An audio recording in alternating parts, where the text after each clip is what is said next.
Good morning. Welcome back to Compromise Kitchen, where today we're making heart-healthy cinnamon rolls. The first thing you want to do for this recipe is gather your equipment. In today's recipe, you will need measuring cups, measuring spoons, a rolling pin, bowls to mix in, and a KitchenAid mixer with its hook attachment and paddle attachment.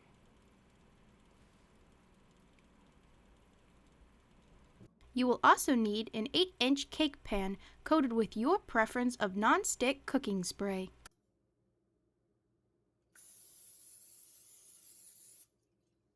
Now that you have your equipment together, you'll want to start working on your dough. To begin, you want to add 1 tablespoon of active dry yeast. Next, you will want to add 1/2 cup of warm water and 1 tablespoon of brown sugar. Then, you will want to let the mixture sit for 15 minutes. While the mixture rests, you will want to start working on the filling for your cinnamon rolls. You will want to start by adding 2 tablespoons of unsweetened applesauce. Then you will need 1 1/2 tablespoon of flour. For my recipes, I like to use Red Mill whole wheat pastry flour. This is not a gluten-free option, but Red Mill does make an almond flour that is gluten-free, and all of their types of flour are available on Amazon. Then you will want to add 2 tablespoons of brown sugar and begin to mix the mixture.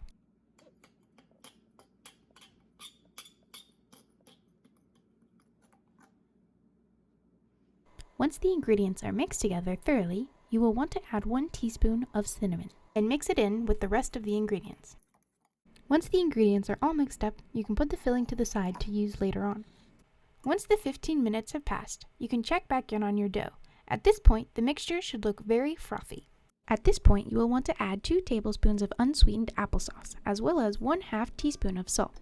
Attach the paddle to your mixer and let it mix for about 30 seconds. Once the 30 seconds have passed, remove the paddle attachment and begin to add your flour. I use 1 1/4 cup of flour, but if your mixture is too wet, you may need to add more. Once you have added your flour, you can go ahead and attach your dough hook. Mix your dough for about 30 seconds on your lowest setting, then about 2 minutes on a medium setting.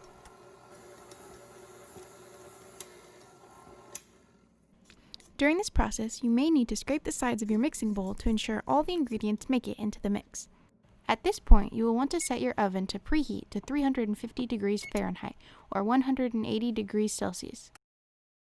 While the dough continues to mix, you will want to use this opportunity to prepare a workspace.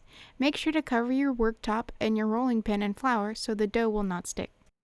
Once the dough is finished mixing, you will want to get it onto your workspace and roll it out into a rectangle. It does not have to be perfect, but you will want it as square as possible. Once the dough is rolled into a shape you like, you will want to grab your filling from earlier and get it spread evenly across the top of your dough.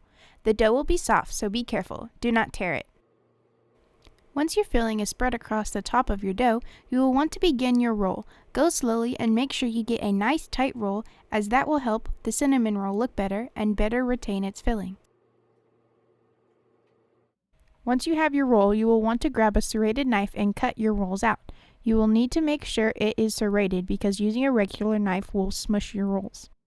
How thick you cut your rolls is up to you. It will just depend on your preference of thickness and how many rolls you want. I like to cut my rolls about 3/4 of an inch thick, as that will make about 9 rolls. Once the rolls are cut out and the oven is hot, you can put them in the oven. I cook my rolls for 12 minutes and they come out perfectly, but depending on what type of oven you have and what type of flour you use, you may need to adjust a little bit. While the rolls are in the oven, we are going to start working on the frosting. This part is completely optional, and if you are worried about your sugar intake, you can skip it. The frosting is very simple. All you need to do is add 1 teaspoon of milk, 1/4 cup of confectionery sugar, and 1/4 teaspoon of vanilla in a bowl and whisk it together. I use fat-free cow's milk, but you can use almond milk or goat's milk if you wish. Once the 12 minutes have passed, you can take your rolls over to your workstation where you can top them with the frosting and serve. If you enjoy this tutorial or think you would ever use this recipe, please press the like button. If you are interested in more heart-healthy recipes, feel free to check out the rest of my channel and subscribe or follow me on Instagram or Twitter. Thank you!